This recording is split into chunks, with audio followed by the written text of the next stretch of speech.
chưa phải bạn đã gọi là gì nè mua sổ phanh chỉ có lấy ra các mua khi rồi mà ăn nó về liền đã gọi nè em không mất khi gọi nè mua lấy à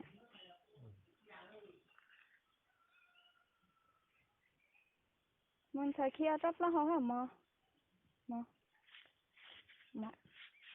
có hàng thấy kia rất là hot á sao không sai ba ba xong tôi kia chưa rất là hot á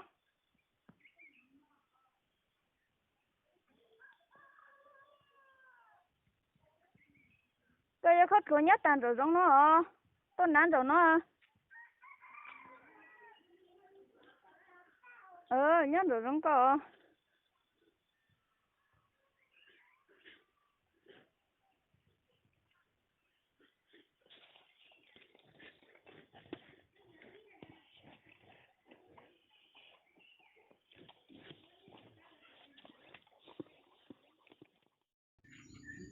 tại khi nó chơi mua tao cho mình nhộn bữa tán ở trong tôi nó chơi cú ho ho ít từ tin lo tôi vừa từ con bún lo nó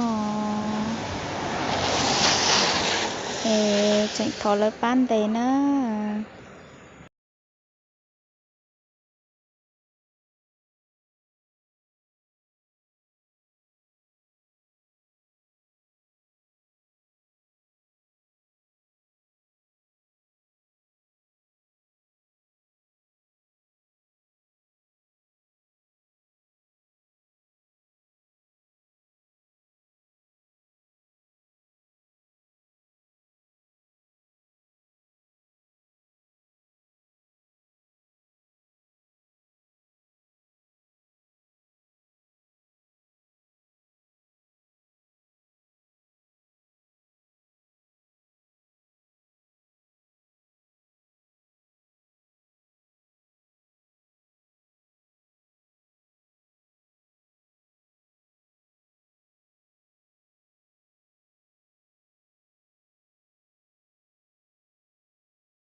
ra ngoài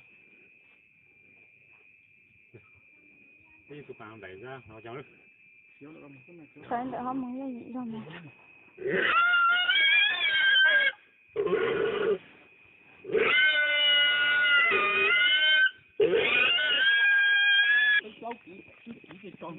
cái giờ họ em mua chơi gì giờ ai chơi lon tàu cho tụi nó hao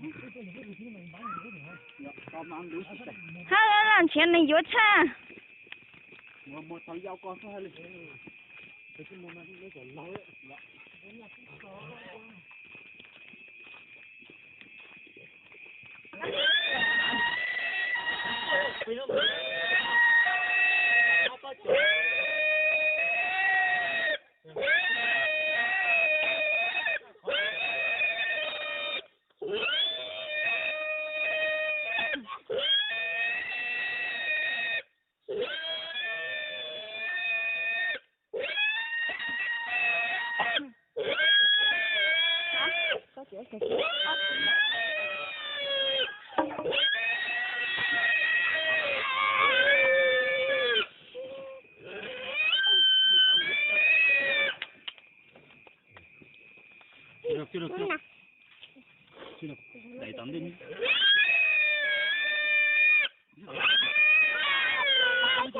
Ra.